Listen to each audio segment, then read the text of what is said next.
Getting the meaning is crucial here. The meaning is that the atrium of the recently inaugurated Heritage Center houses paintings depicting a series of things, depicting folk cultures, that's a noun phrase with the noun being cultures. Scenes of everyday occupations, that's another noun phrase with the noun being scenes. Religious and astrological symbols, that's another noun phrase with the noun being symbols. So we see that it is a list of nouns, paintings depicting a series of nouns. We have already had 1, 2 and 3 noun phrases. We have had A, B, C, a few more items, and it is important to understand that before the last term in this list it's going to be a comma and. Remember, in a list of 3 or more elements, the last element is always joined by a comma and. This comma here is called the Oxford comma. And look at the broad grammatical construction here. The construction is that the Heritage Center houses paintings depicting all of this from here to here, all made by an artist possessing acute observation and imagination. So before the last element here, we need a comma and. In this case, we have a comma and here.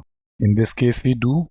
In this case, we do not. You see, comma and is with the further part of the meaning. It is not with the last element in the list. So answer choice C should be eliminated. Same problem here. This comma and is with the further part of the meaning. We also have a comma and here, but this comma and here is not needed. So E can also go. Besides, the usage of being is uncalled for. Remember, the usage of being is correct in only 2 cases. 1 when it is part of a noun phrase, and 2 when it acts as a passive continuous verb. And of course, the usage of passive continuous verb must be justified. That's not the case here. So one more reason why E is not correct. Let's get back to the list here. Every term in this list needs to be a noun. In answer choice B here, you have a verb. Celebratory dancing. This is not a noun. This is a verb. Something like celebratory dances is going to be correct. So answer choice B can be eliminated. Same problem with answer choice A here. Celebratory dancing. It's not a noun. So A must go.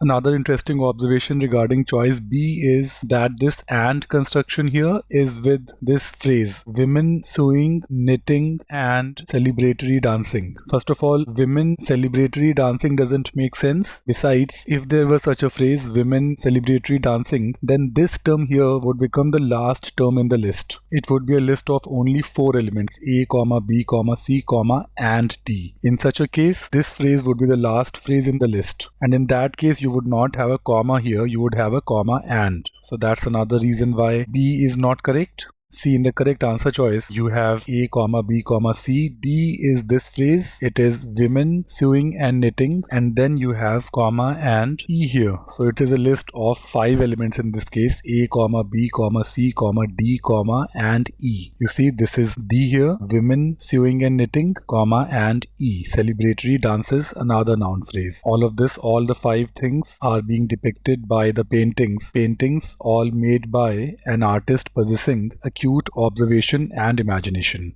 A very interesting question this. This is among the most difficult questions you will ever get on GMAT. Let's confirm choice D end-to-end ones. The atrium of the recently inaugurated Heritage Center houses paintings depicting what all? Folk cultures, that's one noun phrase, that's A here, scenes of everyday occupations, that's another noun phrase, B here, religious and astrological symbols, C here, women sewing and knitting, that's D here, and celebratory dances, that's comma and E here. And then all of this A, B, C, D and E, all made by an artist possessing acute observation and imagination. Everything right with answer choice D. This is the correct answer choice. A very complex construction this. In case you don't feel in control, don't feel bad. Just watch the video all over again and take your learnings.